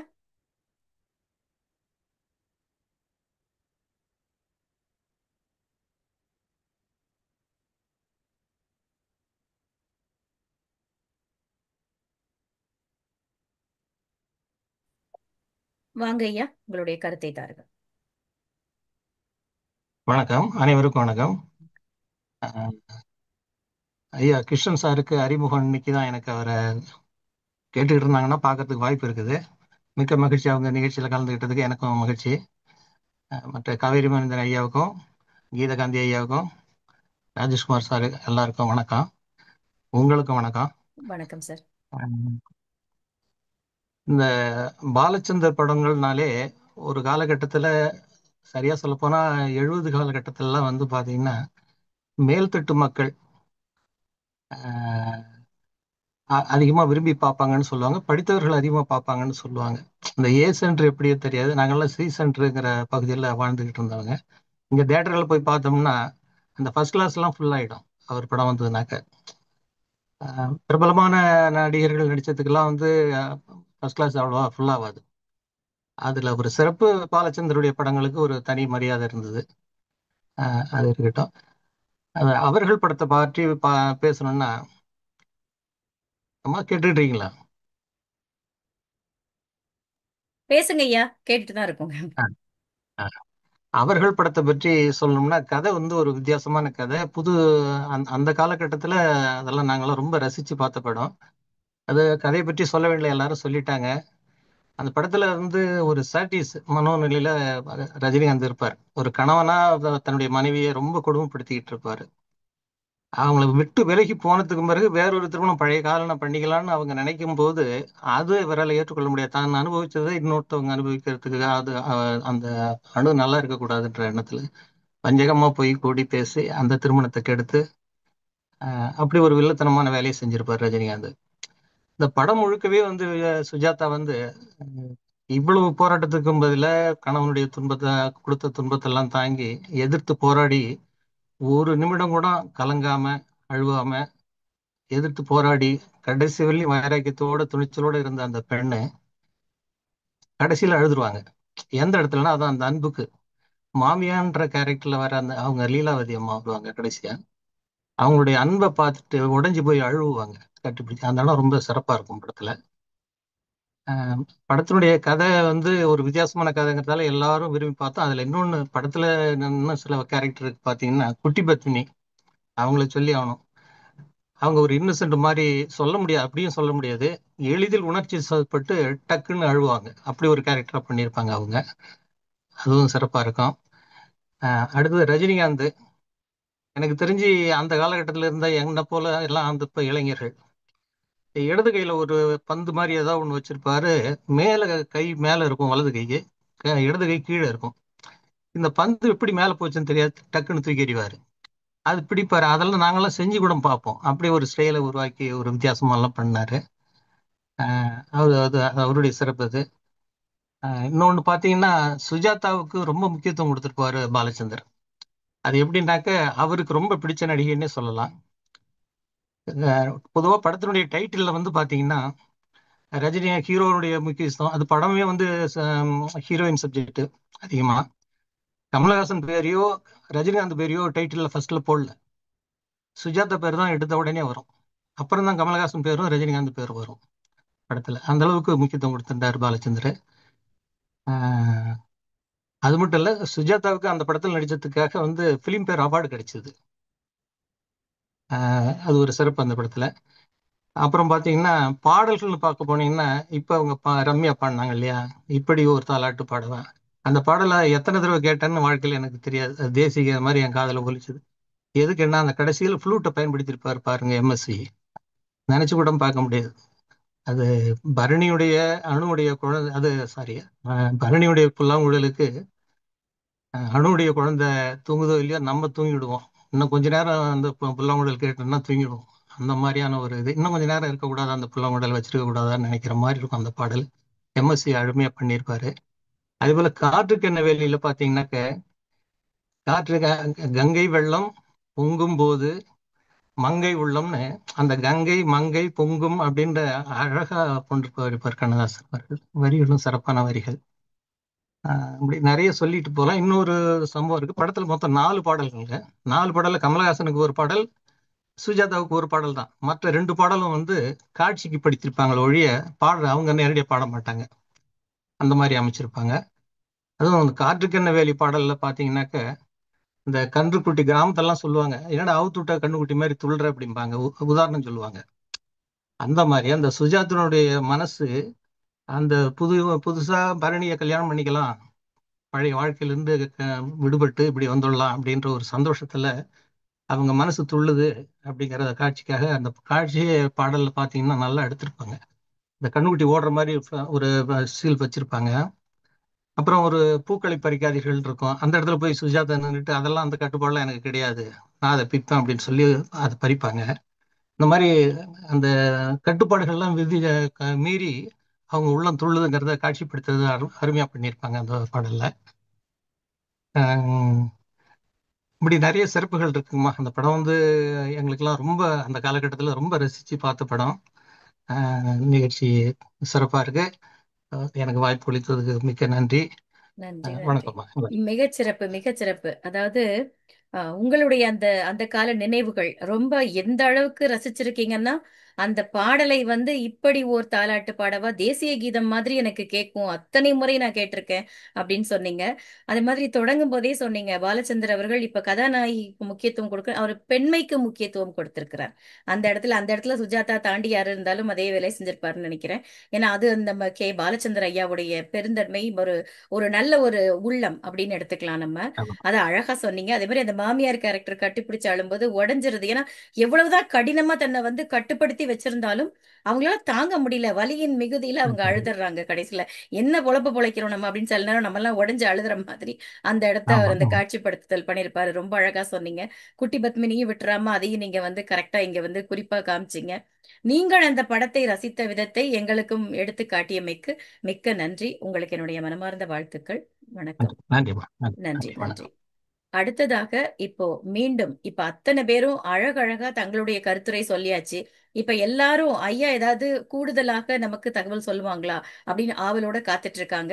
நம்முடைய கவிதாலயா கிருஷ்ணன் ஐயா அவர்களை மீண்டும் அழைக்கிறோம். ஒரு நிறை உரையாக இந்த படத்தை பற்றி அவர் ஏதாவது நமக்கு சொல்ல விரும்பினால் கேட்பதற்காக. ஐயா மீண்டும் வணக்கம் ஐயா, வருக வருக. இந்த என்ன நினைக்கிறீங்க சொல்லுங்க, நீங்க வாங்க ஐயா. அன்மியூட் பண்ணிக்கோங்க ஐயா. ஒரே ஒரு நிமிடம் இந்த மைக்கை பிரஸ் பண்ணிக்கோங்க ஐயா. ஒரு நிமிடம் அந்த மைக்கை ஒரே ஒரு தடவை பிரஸ் பண்ணிக்கோங்க, அன்மியூட் பண்ணிக்கோங்க. ஸ்கிரீன்ல கொடுத்துருக்கேன் பாருங்க. அவர்களை பத்தி பேசணும்னு தெரியல எனக்கு, ஏன்னா எல்லாம் பேசிட்டாங்களோ டீட்டெயில்டா. பட் கேபி சாரை பத்தி அவர் வந்து இந்த படம் சரியா போலங்கிறது ஒரு பெரிய வருத்தம் இருந்தது, உண்மைதான் அது. ஆனா அவர் என்னைக்குமே வந்து கமர்ஷியல் சக்சஸை பத்தி கவலைப்பட்டது இல்லை. எனக்கு ஞாபகம் இருக்கா, எந்த படமும் ஓடலையாடா, ஏன்டா ஓடல, நல்ல படமாச்சப்பா அப்படிம்பாரு, விட்டுருவாரு. அது பெருசா அவருக்கு அதுல அவர் வந்து கிரிட்டிக்கல் அக்ளைம் தான் பார்ப்பாரு. ஹிந்துல என்ன எழுதுறாங்க, ஆனந்தவன்ல விஎஸ்பி என்ன எழுதினாரு, ஹிந்தில ராஜ்பன் எழுதுறாங்க, குமரத் என்ன எழுதுறாங்க, ரெவ்யூ தான் அவர் முக்கியம். That is more important than the commercial success of the film. ஓல்டனா அவர் அடுத்த படத்துக்கு போயிடுவார், அவ்வளவுதான். அவர்களை பொறுத்த வரைக்கும் ரொம்ப டீட்டெயில்டா படத்தால அந்த வருத்தம் இருந்து கொஞ்ச நாள் இருந்தவருக்கு. அவர்களும் அக்னி சாட்சியும் two films which affected two lack of success affected him very badly. ஐயோ போலியன் வருத்தம் ரொம்ப இருந்தவருக்கு. அவர் என்ன பண்ணார், அரங்கேற்ற எடுக்க முன்னாடி அவருக்கு வந்து ராஷ்மி பார்சாரதி இல்லை வைஜி பார்சாரதி, வைஜி வேந்திர அம்மா, அவங்க மேலே பெரிய மரியாதை உண்டு. அவங்க கிட்ட சொல்லிருக்காரு, அரங்கேற்ற எடுக்கிறதுக்கு முன்னாடி அந்த கதையை யார்ட்டையா சொல்லணுமேன்னு சொல்லிட்டு ஆராய சபாவுக்கு போய் அங்கே ராஷ்மி பார்சாரதி இருந்தாங்களாம், வைஜி மகேந்திரோட டிராமா இது ரிஹர்சல் பார்த்துக்கிட்டு. அவங்கள கூப்பிட்டு கடைசியில் உட்காந்து இந்த ஃபுல் கதையை சொன்னாராம். இல்லை ரஷ்மி, இது எடுக்கணுமா வேண்டாமான்னு தெரியல, எனக்கு இது பிராமின் சப்ஜெக்டா இருக்கேன்னு பயமா இருக்கு அப்படின்னாராம். அதுக்கு ராஷ்மி சொன்னாங்களாம், உங்களை தவிர யாரும் எடுக்க முடியாது, நீ போய் எடுங்க, only you can carry this off, nobody else can அப்படின்னாங்களாம். அந்த தைரியம் தானே அந்த படம் எடுத்தேன்னா அப்படின்னாரு என்கிட்ட.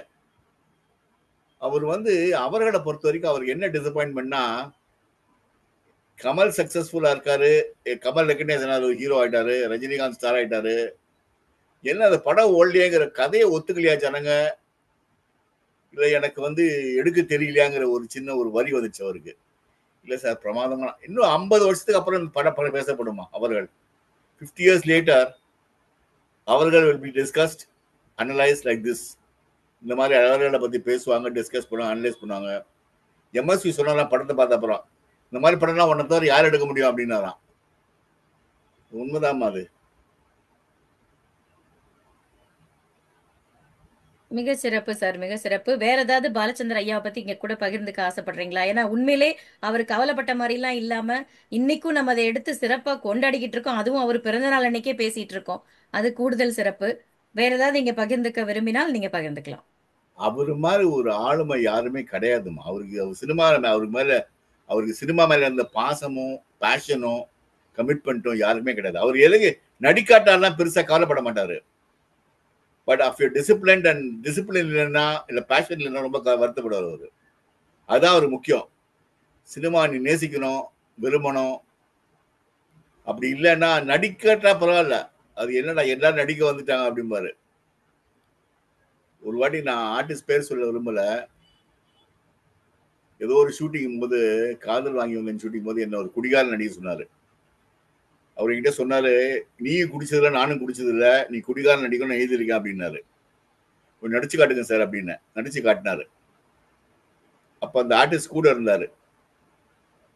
அப்புறம் நான் நடிச்சு காட்டினேன், வெரி குட்ரா, ஓகேடா, வெரி குட்ரா, பெர்ஃபெக்ட்ரா அப்படின்ட்டு விட்டாரு. அந்த ஆர்டிஸ்ட் வந்து, சார் நீங்க நடிச்ச மாதிரி இல்லை சார் அப்படின்னாரு. அது ரொம்ப வருத்தப்பட்டாரு. நான் நடிச்ச மாதிரி எப்படிதான் இருக்கும்? கிறிஸ்டியன் நடிச்சா கிறிஸ்டியன் நடிச்ச மாதிரி தான் இருக்கும், சிவாஜி நடிச்ச மாதிரி இருக்கும், கமல்ஹாசன் நடிச்ச கமல்ஹாசன் நடிச்ச மாதிரி இருக்கும், நாகேஷ் நடிச்ச மாதிரி இருக்கும். நான் நடிச்ச மாதிரி எப்படி இருக்கும்? நான் தானே பண்ணணும் அதுக்கு அப்படின்னாரு. அந்த ஆர்டிஸ்ட் ரொம்ப வருத்தப்பட்டாரு. டெல்லி கணேஷ், ஜெய் கணேஷ் நடிச்சா ஜெய் கணேஷ் மாதிரி இருக்கும், டெல்லி கணேஷ் டெல்லி கணேஷ் மாதிரி இருக்கும், நான் நடிச்சா நான் நடிச்ச மாதிரி இருக்கும். எப்படா இருக்கும் அது? அதுக்கு அதனால கம்பேர் பண்ணாத, எனக்கு போறோம் அவ்வளவுதான், என்னோட கதையில கன்வே ஆச்சு, that is all I want, it is conveyed அப்படின்னாரு. அது எனக்கு ரொம்ப சந்தோஷமா இருந்தது. தட் இஸ் அந்த காலகட்டத்தில் வந்து என்ன ஆல்மோஸ்ட் பேக் ஹேண்டட் காம்ப்ளிமெண்ட் அது. Super sir, super sir. உங்களுடைய மலர் நினைவுகள் நம்ம கே பாலச்சந்தர் ஐயாவோடத இன்னைக்கு அவர் பிறந்த நாள் அன்னைக்கு அவர் எந்த படம் ஓடல, நான் சரியா எடுக்கலையோ, அவங்க படத்துல நடிச்சவங்களுக்கெல்லாம் வந்து கிடைக்க வேண்டியது அதுலயே நிறைவடைஞ்சிருக்கிறாரு அப்படின்னு சொன்னீங்க. ஆனா இன்னைக்கு அந்த படத்தையே எடுத்து அவருக்கு ஒரு ட்ரிபியூட்டா நம்ம எல்லாரும் இன்னைக்கு பிறந்த நாளுக்காக சிறப்பாக பேசினதுக்கு, அதுவும் நீங்க வந்து சிறப்பு சேர்த்ததுக்கு ரொம்ப நன்றிங்க சார். மிக்க மகிழ்ச்சி. தேங்க்யூமா. அவர் ஆத்மா கண்டிப்பா சந்தோஷப்படும் இன்னைக்கு. கண்டிப்பா சார், கண்டிப்பா சார். மகிழ்ச்சி சார், தேங்க்யூ. மகிழ்ச்சி. God bless you. அருமையாக நன்றிங்க சார், நன்றி. Thank you very much everybody. நன்றி சார். நிகழ்ச்சி தொடர்கிறது. அடுத்ததாக நம்முடைய பாத்திர படைப்புகளை வழங்குவதற்கு கவிஞர் திருப்பத்தூர் வாகித் அவர்களை அன்போடு அழைக்கிறேன் சார். வாங்க. அனைவருக்கும் வணக்கம். வணக்கம் சார். தமிழ் அமெரிக்க தொலைக்காட்சியும் கவியரசர் கண்ணதாசன் கலைக்கூடமும் இணைந்து வழங்குகின்ற திரைக்காவியங்கள் திறனாய்வு நிகழ்வினுடைய 33வது நிகழ்வாக இன்றைக்கு அவர்கள் திரைப்படத்தை பற்றிய ஒரு விமர்சனம் செய்து கொண்டிருக்கிறேன். நான் நேற்று இரவு இந்த திரைப்படத்தை முழுமையாக பார்த்தேன். பாலச்சந்தர் அவர்கள் தமிழ் திரையுலகையே திருப்பி போட்டவர்கள் சொல்லுவாங்க. நானுமே உண்மையிலே ஒரு திருப்பி போட விரும்புறேன். எப்படின்னா, பாலச்சந்தர் அவர்கள் அப்படிங்கிறத அவர்கள் பாலச்சந்தர்னு சொல்லாம போன்றது. அந்த அளவுக்கு இந்த அவர்கள் திரைப்படத்தை பார்த்த உடனே அந்த அடைமொழியை கொடுத்ததே சொல்லணும் போல் இருக்கு. அந்த அளவுக்கு இந்த பாத்திரங்களை எல்லாம் மனதுல பதியும்படி மிக அருமையாக சிறப்பாக அமைத்திருக்கிறார் எல்லாம். ஆனா ரொம்ப ரசித்து பார்க்க வேண்டி இருக்கு. இந்த திரைப்படத்துல அந்த கதாநாயகியா அணு சுஜாதா அவர்கள் வர்றாங்க. அதுல அவனன்றி ஒரு அணுவும் அசையாதும்பாங்க. ஆனா இந்த அணு அன்றி அவர்கள் அசையாது. இதுதான் உண்மையான விஷயமே. இந்த திரைப்படத்துல முழுமையாக அணுதான். என்ன, கணவர் ரஜினிகாந்த் கட்டிய கணவர் வந்து அணுவை வந்து அணுவா ரசிக்கணும். ஆனா இவர் அணுவா சித்திரவதை பண்றாரு. எப்படி ஒரே வரையில சொல்ல தோணுதுன்னா, ஒரு சித்திரத்தை வதை பண்றாரு, சித்திரவதை பண்ணிக்கொண்டே இருக்கிறார். நம்முடைய ராஜேந்திரகுமார் அவர் சொன்னது கூட அன்பை காட்ட வேண்டிய இடத்துல இவர் அம்பை காமிச்சுக்கிட்டே இருக்காரு. அன்பை விடுற இடத்துல அம்பை விட்டுக்கிட்டே இருக்கிறாரு முழுவதுமாக. அப்படி ஒரு கேரக்டராக ரஜினிகாந்த் கேரக்டரை கொண்டு வந்து இந்த இடத்துல அமைக்கிறாரு. ஆனா என்ன ஒரு சிறப்புனா, ஒரு திரைப்படத்துல திடீர்னு ஒரு கேரக்டர் உள்ள வந்து அப்படி மனதுல பதிஞ்சுட்டு போகும். ஆனா ரஜினிகாந்த் தன்னுடைய ஸ்டைல்னால கரெக்டா அமைச்சிருக்கிறாரு. இந்த படத்துல பார்க்கும்போது அந்த கேரக்டர் உள்ள வந்து ஒரு வில்லத்தனமா வந்தாலும் மனசுல பதிகிற மாதிரி அளவுக்கு. ஆனா கணவர் மாதிரினா அதை பார்க்க கூடாதுன்னு நினைக்கிறேன். அந்த அளவுக்கு ஒரு டார்ச்சரா எப்படி பேசணும் அப்படிங்கிற வகையில வந்து பேசுறாரு. இந்த கேரக்டரை இவர் இப்படி அமைச்சிருக்கிறார். இப்ப என்ன ஒரு முக்கியமான ஒரு விஷயம் அப்படின்னா, இந்த கேரக்டருக்கு இடையில எப்பவுமே வந்து ஒரு 3 கேரக்டர் உள்ள வருதுன்னு வச்சுக்கோங்க. ஏன்னா பழைய காதலன் இருக்காரு, வர்றாரு. அந்த காதல் ஃபுல்லா படம் ஃபுல்லா ஒரு புல்லாங்குழலோட தான் இருக்காரு. புல்லாங்குழல் குழல் வாசிக்கிட்டே வர்றாரு. பரணி வர்றாரு. இவர் பழைய காதலனா இப்படி ஒரு கேரக்டர் அமையும். எனக்கு என்ன ஒரு விஷயம்னா, 3ஆவது கமலஹாசன் கேரக்டரே வைக்கும்போது இந்த மாதிரி 3 கேரக்டர்லாம் ஒரு படத்துல வருது அப்படின்னா ஒண்ணுக்குள்ள ஒண்ணு வந்து பின்னிக்கிறோம், தெளிவா கொடுக்க முடியாது. ஆனா பாலச்சந்தர் பின்னி எடுக்கிறாரு. எந்த கேரக்டர் பின்னல, அவர் பின்னி எடுக்கிறாரு. உண்மையிலே முக்கியமான விஷயங்கள் அதான். ஒவ்வொருவருக்கும் தனித்துவமான திறனை காட்டுகின்ற வண்ணம் அமைக்கப்பட்டது அப்படிங்கிறது ரொம்ப பெரிய விஷயம். ஆனா என்ன ஒரே ஒரு, நான் அந்த திரைப்படத்தை பார்த்துக்கிட்டு இருக்கும் போதே இந்த பாத்திர படைப்புகளை பார்க்கும்போது சந்தேகம் வந்தேன்னா, இந்த ஒரு பெண்ணுக்கு இந்த 3 பேர் வர்றதை பார்த்தோம்னா ஆகா 90s கிட்ஸோ அப்படிங்கிற மாதிரி எனக்கு ஒரு டவுட் வந்துருச்சு. 70s 90s கிட்ஸா அப்படி ஒரு வேற பெண்ணே கிடைக்காம கரெக்டா ஒரு பெண்ணை இந்த 3 பேர் சுத்தி வர்ற மாதிரி இந்த மாதிரி காட்சிகள் அமையுதே அப்படிங்கிற மாதிரி என்ன தோணுது எல்லாம். இதுல வந்து எனக்கு ஒரு பிடித்த கேரக்டரா ஏற்கனவே ஒரு குறிப்பிட்ட அந்த ஒரு மாமியார் கேரக்டர், ஒவ்வொரு கேரக்டர் நான் அப்புறம் சொல்றேன். இந்த மாமியார் கேரக்டர் ரொம்ப ஒரு வித்தியாசமான ஒரு விஷயமா இருக்கு. நான் மாமியார்னு காட்டின பார்த்த உடனே என்ன தெரிஞ்சுன்னா, ஆக அணுவுக்கு வந்து கிரகம் முடிச்சிருச்சு அப்படின்ற மாதிரி நம்ம நினைக்க தோணுச்சு. ஆனா அணுக்கிரகம் அப்படிங்கிறது இவங்களுடைய கேரக்டர்ல தான் தெரியுது. இந்த மாமியார் வந்து இந்த அளவுக்கு வந்து மருமகளுக்காக வந்து செய்வது அப்படிங்கிற மிகப்பெரிய விஷயம். ஆனா சொல்றேங்க, உலகத்திலேயே கடைசி காட்சியில பாத்தீங்கன்னா மாமியாரோட தனி குடித்தனம் போனது இதாத்தான் இருக்கும். கணவரோட தனி குடித்தனம் போயிருப்பாங்க. ஆனா அதான் நம்முடைய கே பாலச்சந்தர் சார் அவர்கள் அப்படிங்கிறத ரொம்ப ஒரு வித்தியாசமான அப்படிங்கிறது ஒரு அருமையா இருக்கு. அதாவது மாமியாரோட கடைசியில, ஆனா இந்த இடத்துல கடைசி கட்ட வர யாரு, அந்த கமல் கேரக்டர் உள்ளவன். இப்ப கமல் கேரக்டர் பத்தி இந்த இடத்துல சொல்லணும் அப்படின்னா, அவரு ஜானி, ரைட், மூன்றாவது கேரக்டர் ஜானி.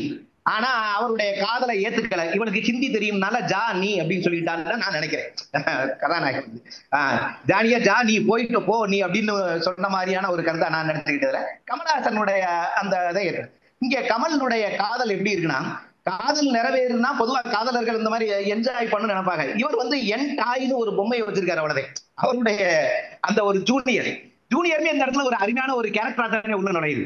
அந்த ஏன்னா இவருடைய காதல் ஒரு பொம்மை காதல் அப்படிங்கிற ஒரு கருத்தை மிக சிறந்த வகையில வந்து நம்ம டைரக்டர் இந்த இடத்துல அமைச்சிருக்கிறாரு அப்படின்னு நான் வந்து கருதுறேன். இந்த 3 கேரக்டர் என்ன அப்படிங்கிறத உண்மையிலே சொன்னது கவியரசர் தான் உள்ள சொல்லியிருக்காரு. என்னன்னா அழகா 3 வரியில இந்த 3 கேரக்டர் யாருன்னு, ஒண்ணு கணவர் வந்து தொடர்கதை, காதலன் பழங்கதை, அப்ப கமல் யாருன்னா விடுகதை வருது, பாட்டு வரியில வருது. மிக அருமையாக இந்த 3 வார்த்தையிலே சொல்லிடலாம், கதையே சொல்லிடுற மாதிரி கிட்டத்தட்ட வந்துடுது.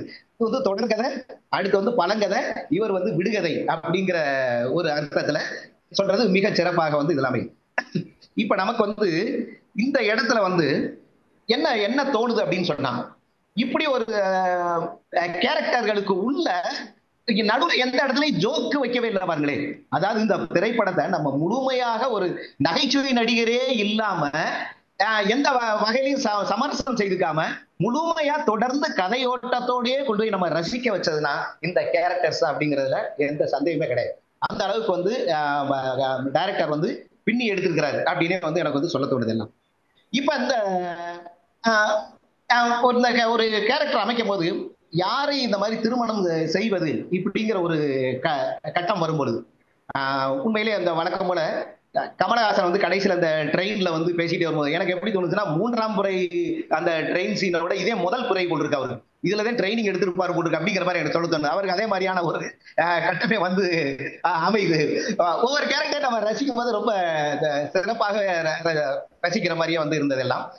அப்ப கமல் பத்தி அவர் நம்ம கிருஷ்ணன் சார் சொல்லும் போது கூட சொன்னாங்க, 1 லட்சம் இருந்தா நான் செட்டிலே கமல்ல அவர் சொன்ன வார்த்தை அப்படின்னு, 1 லட்சம் இருந்தா செட்டில் ஆயிடு அப்படின்னு. செட்டில் ஆகிறத பத்தி பிற்காலத்தை பத்தி பேசியிருக்காங்க. ஆனா இன்னைக்கு வந்து எத்தனையோ 1000 கோடிகளுக்கு வந்து இதாகி செட்டில் ஆயிருக்காங்க திரைப்படத்தில் நடித்த பலர் அப்படிங்கிறது பெரிய விஷயம். என்னைக்குமே வந்து நம்முடைய பாலச்சந்தர் சார் வந்து அவள் ஒரு தொடர்கதையா இருக்கட்டும், இந்த திரைப்படங்களா இருக்கட்டும், அந்த பெண்ணுக்கு கொடுக்கின்ற அவங்க வந்து ஒரு சக்தி மிக்கவர்கள் அப்படிங்கிறத கேரக்டர் அமைச்சிருவாரு. கடைசி அதற்கு பின்னால் வந்த திரைப்படங்கள்ல பெண் வந்து ஒரு சக்தி மிக்கவன், அதாவது எதையும் வந்து தாங்கக்கூடியவன் அப்படின்னு பெண்ணுக்கு வந்து ஒரு ஊக்கம் ஊட்டுவதாகவே, வீரத்தை விளைவிப்பதாகவே அவருடைய திரைப்படங்கள் எப்பவுமே அந்த கேரக்டர் வந்து அமைச்சிருப்பாரு.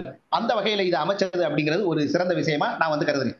இந்த ஜூனியர் வந்து பாருங்க, அதன் மூலம் வந்து இந்த திரைப்படத்துல தெரிவிக்கப்பட்ட ஒண்ணு என்னன்னா, இந்த இரு மனங்கள்னா எப்பவுமே இவளை சொல்லுவாங்க, மணமகன் மணமகனா 2 மனம் கொண்ட திருமணமாக. ஆனா இவன் அப்படி இல்லை. இந்த இடத்துல அணு வந்து அணுவ 2 மனம், என்னன்னா காதலனுடைய ஒரு மனமும் கவனிக்குது, அதே சமயத்துல கணவனுடைய மனமும் கவனிக்குது. அதை 2 மனம் கொண்ட திருமண வாழ்வே இடையினில் நீ ஏன் மயங்குறான்னு கமலஹாசன் கேட்கிற மாதிரி அதை அமைச்சது ரொம்ப சிறப்பா இருந்தது. இந்த திரைப்படத்தில் வந்து இருக்கக்கூடிய அத்தனை கேரக்டரை நான் மிக சிறப்பாக இருக்கேன். வாய்ப்புக்கு நன்றி. மிகச்சிறப்பு சார், மிகச்சிறப்பு. அப்படியே நீங்க பின்னி எடுத்துட்டீங்க இப்போ அப்படின்னு தான் சொல்லணும். ரொம்ப அதை கவனிச்சிருக்கிறீங்க. 3ஆம் பிறையில ஓட விடுறதுக்கு அவர் ட்ரைனிங் எடுத்திருக்காரு இந்த படத்துல அப்படின்னு சொன்னதுல இருந்து, எப்படி ஒரு பெண்களுக்கு முக்கியத்துவம் கொடுக்கக்கூடியது, மாமியாரோடு தனி கொடுத்து போன ஒரே மருமக இந்த அம்மா தான் சொன்னது, எல்லாமே வந்து ரசிச்சோம் சார். உங்களுக்கு எங்களுடைய அன்பான வாழ்த்துக்கள், மிக்க நன்றி. எப்பொழுதும் போல கவிஞர் விகடகவி என்று நாங்கள் அன்போடு அழைக்கக்கூடிய கவிஞர் வாகித் அவர்கள் சிறப்பாக தன்னுடைய இட்டப்பணியை செவ்வனே செய்து முடித்திருக்கிறார். அவருக்கு என் அன்பான வாழ்த்துக்கள், நன்றி. இப்பொழுது நிறைவுரை வழங்குவதற்கு நம்முடைய கருவாக்கமும் உருவாக்கமும் கொடுத்து இந்த திறனாய்வு நிகழ்ச்சியை, இது 33வது நிகழ்ச்சி, இயக்குனர் சிகரம், இயக்குனர் இமயம் திரு கே பாலச்சந்தர் ஐயா அவர்களின் இந்த அவர்கள் படத்தை எடுத்துக்கொண்டு திறனாய்வை வெற்றிகரமாக நடத்தி முடித்து அமர்ந்திருக்கக்கூடிய காவிரி மைந்தன் ஐயா அவர்களை நிறைவுரை வழங்க அன்போடு அழைக்கிறேன். வாருங்கள். நன்றி. கொரோனா காலத்துல ஒவ்வொருவரும் அடுத்து என்ன செய்யலாம் அப்படின்ற நேரம் அதிகமா கையில கிடைக்கும் போது உருவான எண்ணம் தான் இந்த திரைக்காவியங்கள் திறனாய்வு. நிறைய படங்கள், நல்ல படங்கள் இருக்கு. நாம சின்ன வயசுல நிறைய பார்த்து ரசிச்சிருக்கோம். அது வருங்கால தலைமுறைகள் வந்து அதை கவனத்துக்கு கொண்டு போகணும். அதை பத்தி பேசணும். இதுல வந்து ஒரு காட்சி கூட வசனத்தையோ இல்ல காட்சியையோ ஒரு பாடலையோ நேரடியா ஒளிபரப்பாம அந்த படத்தை பத்தி இங்க அனலைஸ் பண்ணக்கூடிய ஒரு விஷயமா இதை அமைக்கணும்னு சொல்லிட்டு என்னுடைய எண்ணத்துக்கு வடிவம் கொடுப்பதற்காக அமெரிக்காவிலிருந்து ஆனந்தியும் இணைந்து இந்த நிகழ்ச்சி தொடர்ந்து வெற்றிகரமாக நடைபெற்று வருகிறது. ஜனவரி மாதத்துல எம்ஜிஆருக்காக அவருடைய பிறந்த நாளை ஒட்டி ஒரு நிகழ்ச்சி, பாலச்சந்தர் சாருக்கு ஜூலை, அப்படி ஒவ்வொருத்தருக்கும் பண்ணியிருப்போம். ஜூன்ல வந்து கண்ணதாசனுக்கு பண்ணுவோம். இந்த வாட்டியை தவிர கண்ணதாசனுக்கு ரொம்ப மிஸ் ஆயிருக்கு. அதை will manage in other way. இப்படி ஒரு ஆகச்சிறந்த படங்கள், திருவிளையாடல், இப்படி ஏதாவது திலானமோனமல் ஆரம்பிச்சு ஒவ்வொரு படங்களும் வந்து பேசப்படுகிறது. கடைசியா நம்ம பண்ண படங்கள் நாயகன், அந்த படமும் வந்து முக்தார் ரவி சார் வந்து நிகழ்ச்சியில கலந்துக்கிட்டாங்க. இன்னைக்கு வந்து பாலச்சந்தருடைய ரெப்ரஸன்டேட்டிவா நமக்கு கவிதாலய கிருஷ்ணன் கிடைச்சிருக்காரு. இவங்கெல்லாம் வந்து அவங்க என்ன பேசுறாங்கிறது செகண்டரி தான். அவங்க வந்து இந்த நிகழ்ச்சியை கலந்துக்கிறதே நமக்கு வந்து ஒரு பெரிய பாக்கியம். அதாவது ஒருவேளை பாலச்சந்திரன் சார் உயிரோட இருந்திருந்தாக்க நிச்சயமா அவரை நம்ம உள்ள கூப்பிட்டுருப்போம். அவங்க இல்லாம இதை பண்ணியிருக்க மாட்டோம். அந்த இடத்துல நம்ம வந்து சரியான ஆட்களை பொருத்தமா வச்சு அந்த நிகழ்ச்சியை பத்தி பேசுவது என்பது எங்களுக்கான ஒரு மகிழ்ச்சியும் சரி, ஒரு சரியான ட்ரிபியூட் நாங்கள் நினைக்கிறோம். இது போன்ற நல்ல படங்களோடு மீண்டும் மீண்டும் உங்களோடு தொடர்ந்து பயணிப்போம். எங்கள் குழுவினர் சார்பாக அனைவரின் சார்பில் உங்களுக்கு நன்றி. இன்று இணைந்துள்ள ரம்யாவாகட்டும் நீலமேகமாகட்டும் இருவருக்கும் நாங்கள் வரவேற்போம், வாழ்த்தும் சொல்லி உங்களை தொடர்ந்து நம்மோடு பயணிப்போம் என்று கூறி விடைபெறுகிறேன். நன்றி, வணக்கம். Thank you, thank you, thank you. God bless you.